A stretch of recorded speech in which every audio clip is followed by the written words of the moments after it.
Good afternoon, everyone. Today is Wednesday, November 7th, 2018. I'm going to call this meeting to order.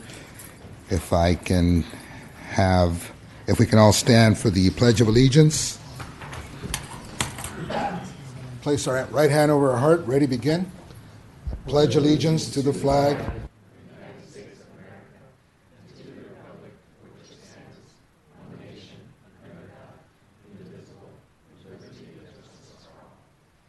Thank you, everyone. If you can please have a seat. Madam Secretary, if you could take the roll.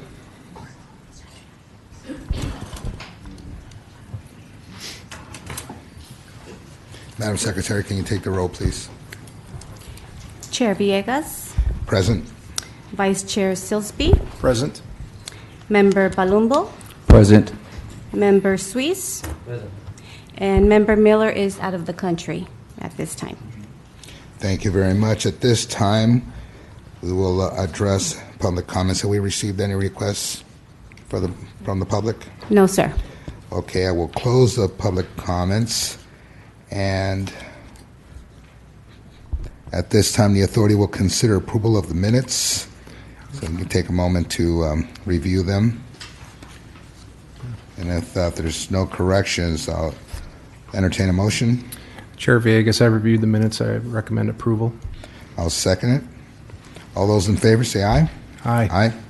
I'd like to abstain because I wasn't present and I'm new to the committee. Thank you. One abstain. Okay, so we're going to go ahead. That's motion.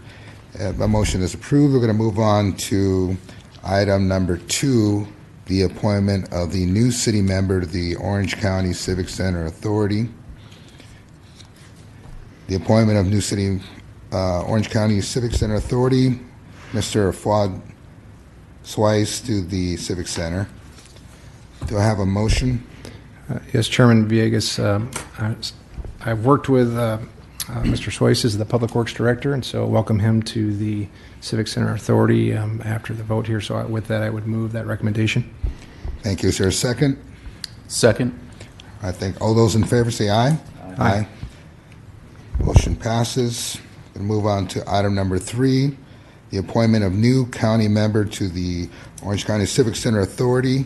That was Mr. Thomas Miller. And I'll entertain a motion. Motion to approve Mr. Thomas Miller to the Civic Center Authority. Or a second? I'd like to second that as Vice Chair Silsby. And then just discussion real quick, Chairman Villegas, that Mr. Miller couldn't be with us because he's out of the country today, but he is the new Chief Real Estate Officer for the county, so appreciate support on this item.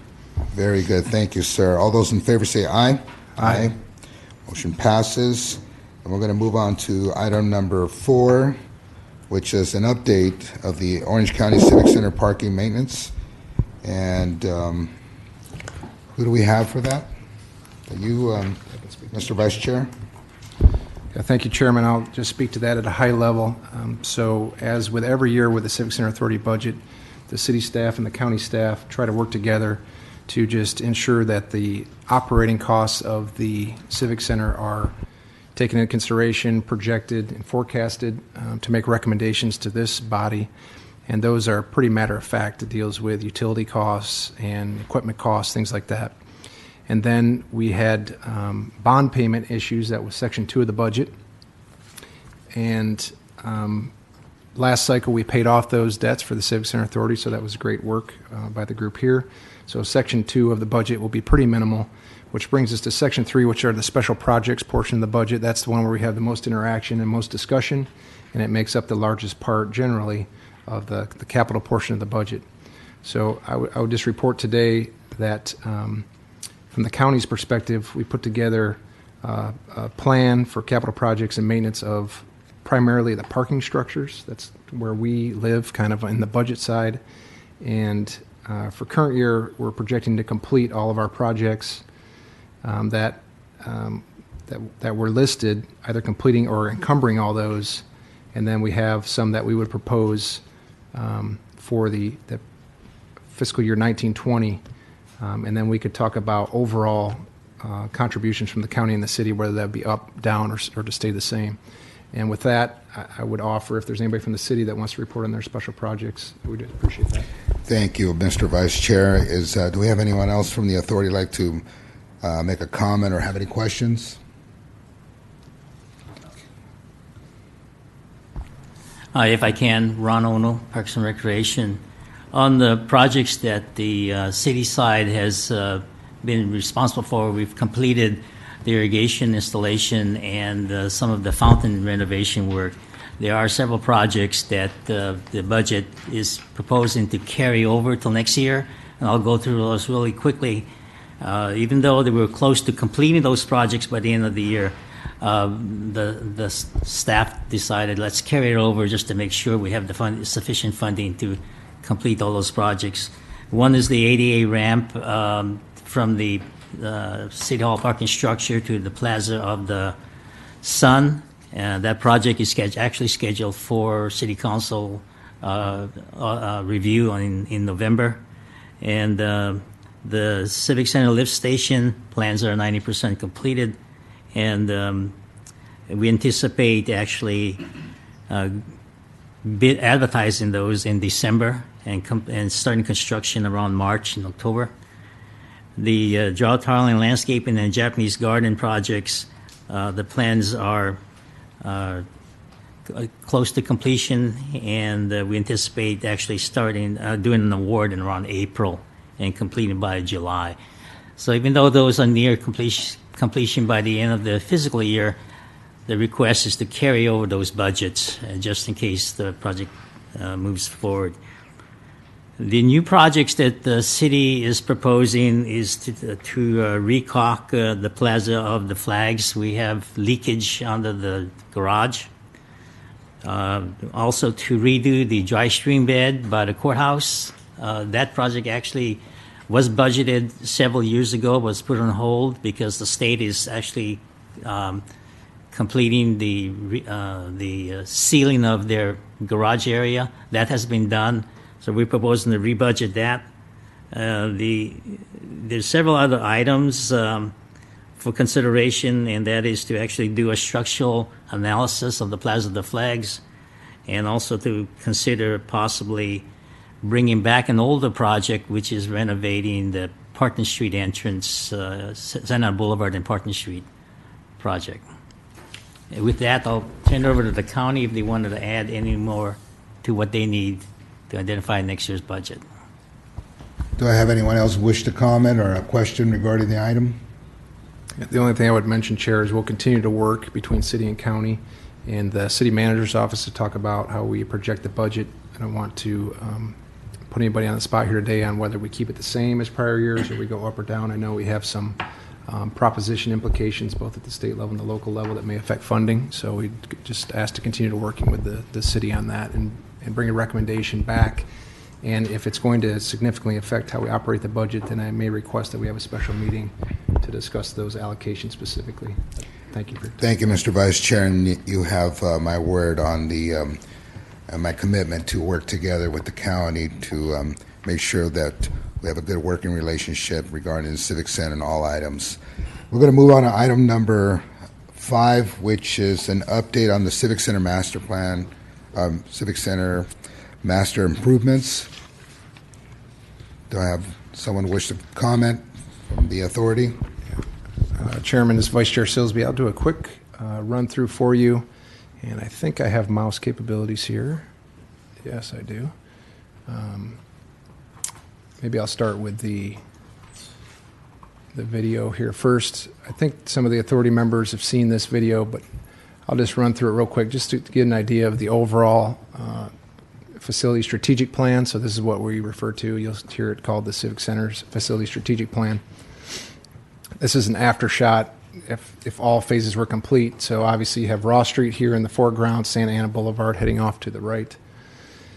And that's the final state. So we'll take you through some construction efforts here. So we did demolish the old Building 16. So City Hall is just down to your left, right? Hall of Administration is to your upper right. Demolished that and started the creation of this new building. Our board approved that. And that is what's under construction right now. It's reached its topping out from a structural standpoint, and we are now building the skin or installing the skin around the building. And so you can obviously check that out right across the street at your leisure. We expect to be fully complete with enclosing the building by the end of this calendar year, with occupancy in late summer, but likely early fall of 2019 for that building right there. That's what the board had approved in Phase 1 of the Civic Center Facility Strategic Plan. Subsequent to that, and I think due to somewhat the success of that project, the board subsequently approved Phase 2 for that plan, which is what I will show you next. There are some moves that happen with county departments as part of the overall plan, but back on the superblock now, we would propose to demolish this. This is Phase 2. So again, this is part of what the board approved more recently. And then the plan would be to build a mirror building, similar in size and scale to the other building. And then the Hall of Administration, which is to the upper left over there at Phase 4, those occupants move into Phase 2. We demolish these buildings, and then we would have parking lots there to temporarily hold those spaces and those land elements. So that represents the future state of what the Board of Supervisors has approved thus far for the county to move forward with. And we think that's probably the phases that we'll complete in the near term, unlikely to be additional phases in the near term. So we just wanted to update the Civic Center Authority on what's going on there, and then I think I will switch. If you want to see the whole presentation, you're welcome to check it out later. Let me get back to the main screen. There we go. And then the next portion of this is more of an update on the new building. So that is the building 14. So that's the second phase that the board approved. This is Civic Center Drive we're looking at here, and then Ross Street. And that would be as you cross Ross Street from the city side to the county side. That would be the entrance to the pedestrian corridor. To the right is our one-stop shop, just like you have yours downstairs right here. And then the other is the board chambers to the left. This would be, once you walked into the plaza, that's the new boardroom, if you will, there. And then you can see City Hall in the background. And then this is a look at it, a more rendered version of what I showed you from the other side. So to the right is Building 16, that's what's under construction right now. To the left is what the board just approved for Phase 2 with the parking areas, and that's pretty much the final state of all of the board approvals and is likely to be what will be approved for some time. And then that's just a look at Building 16 again from the front side. That's what's being constructed right now. And that is an update on what the Board of Supervisors has approved for the Civic Center Facility Strategic Plan. Appreciate the time on that. Thank you, Mr. Any Vice questions? Chair. Thank you. Is there any questions or comments from the authority or staff? Just curious, is there a construction timeline for Phase 2? It's a great question, and I wouldn't do a good job if I didn't give you a timeline for all those. So I mentioned that this building, which we call Building 16, very creative naming convention, I understand, is going to be complete fall of 2019. If the other moves occur, then we could start demolition of Phase 2 of that building, right, later in fall of 2019. And then you have another roughly 3-year construction time, so that in 2023, maybe late 2022, but late 2022, early 2023, that phase would be complete, all moves would take place, and then we'd be stabilized for a little bit. So that's the current schedule that we have, subject to change, of course. Thank you. Any questions or comments? Mr. Fuad? Is the time frame for the construction of the second phase tied to funding, or is it just, design construction limitations? And the second part of the question is, because it's almost a mirror image, the design or the concept is almost, there, you have it. Could all that, design and permitting and all that stuff be prepared ahead of time? So in the fall of 2019, you start construction right away and, have it maybe done by 2020, earlier than anticipated. Yeah, good questions on funding. The timing is not necessarily linked to funding. It's linked to moving the departments. So we have a policy that we don't demolish buildings with departments in them. We think that's a good policy. And so we have to have people move out of the buildings in order for us to demolish them and then start construction. We are taking advantage of the design plans, to answer your second question, It is a mirror building. It's flipped over, so all of the structural elements, all those, the county has strategic advantage from a timing standpoint, but also a cost standpoint. So those costs are reduced in the front end. But really, the time frame is just linked to being able to get the site demoed and prepared. But we do save time and money because we're using that mirror image. So appreciate that. Obviously, in coordination with the city, we do need some permits in the right-of-way, some utility connections and things like that. They're ministerial. They're just matter of fact, but we appreciate cooperating with the city on those efforts.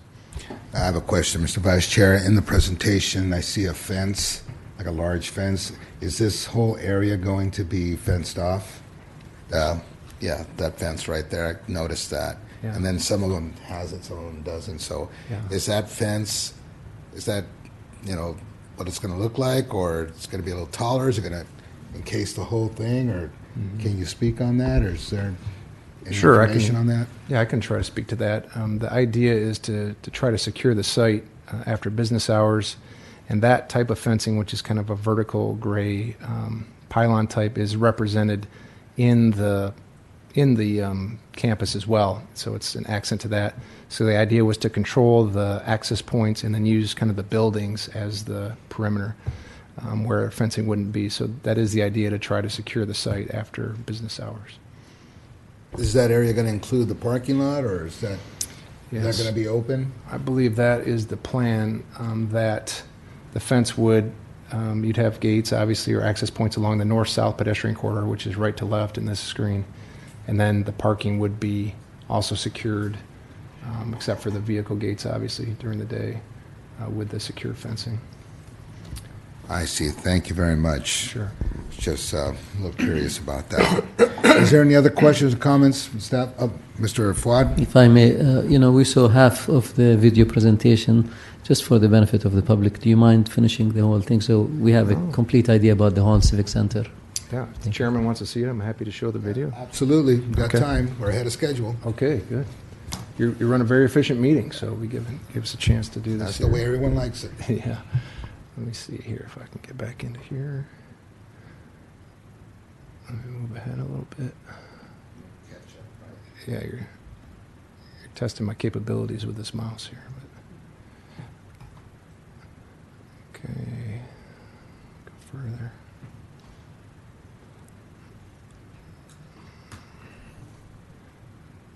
Okay. So this is kind of where we ended with the parking lots, and then the strategic plan is a 20-year plan. So eventually we could bring in additional county departments or do public-private partnership, whatever the case may be, due to the streetcar here, as you see as you fly through, which we want to create a good urban environment here. And then what you're going to see from a pedestrian scale, what this looks like as we go through this again is the one-stop shop we talked about. This is kind of your public counter. There's some fencing right there. If I can pause it, well, I could back up, but you kind of saw where it matches in there. Did I back it up? I did. All right, let me try to pause it here. And then it will fly through the building real quick to just give you an idea of the open floor plans to be more efficient with the space. I think we're reducing our per employee square footage allocation by about 100 square feet per employee. In the new floor plates, it's open to the windows more to save on utility cost and things like that. Right here, so you see this fencing that goes into the one-stop shop. That's the same type of thing that's replicated on the perimeter. So that's where that comes from. It's in our public counter here, obviously permits, building services. We do expect to try to provide some sort of service for all departments that provide services to citizens in that area. This is going to the main building now, up into the building. And here you see the open floor plate to increase energy efficiency of the building. Those cross members are the structural framing. And then there's the kind of the after scene, if you will. So there you go. Very good. Thank you very much. Mr. Cortez. Thank you, Mr. Chair. Robert Cortez, Deputy City Manager. My question is along to what the Chair asked earlier about the fencing. So the fencing is there to limit access from the public to entering the Civic Center area, or is it to secure the site after hours? Yeah, so, Mr. Chairman, it's to secure the site after hours. So the conditions you see, public access, right, we have the boardroom, we have the public counter, that's all open during the day. It's for post-business hour security. So if I can ask, so the hours of operation, so when do you anticipate closing the area to the general public? Yeah, I don't have the details, Mr. Cortez. I would say business hours, but obviously people have to come and go. If meetings run late, there could be some dynamic elements to it, but it's generally meant to be business hours. They're open, closed post-business hours, because there's no real reason for people to have business there if it's post-business hours. So that's the concept. Okay. As a Civic Center area, isn't it ideal to have it open to the public? I mean, it's just general question here. Yeah, we'll be open to the public during business hours when business is to be conducted, but there are no other uses in there that are post-business hour generators for trips, right? We don't have restaurants or public parking in the evening there or anything like that that would drive the need to just have it completely open at all times. Okay. Thank you. Sure, appreciate it. Thank you. Any further comments or questions? Okay, so I'm going to adjourn this meeting. Our next meeting is scheduled for May 1st, 2019 at the County of Orange Public Works Headquarters at 300 North Flowers, Santa Ana. Thank you, everyone, and have a good day.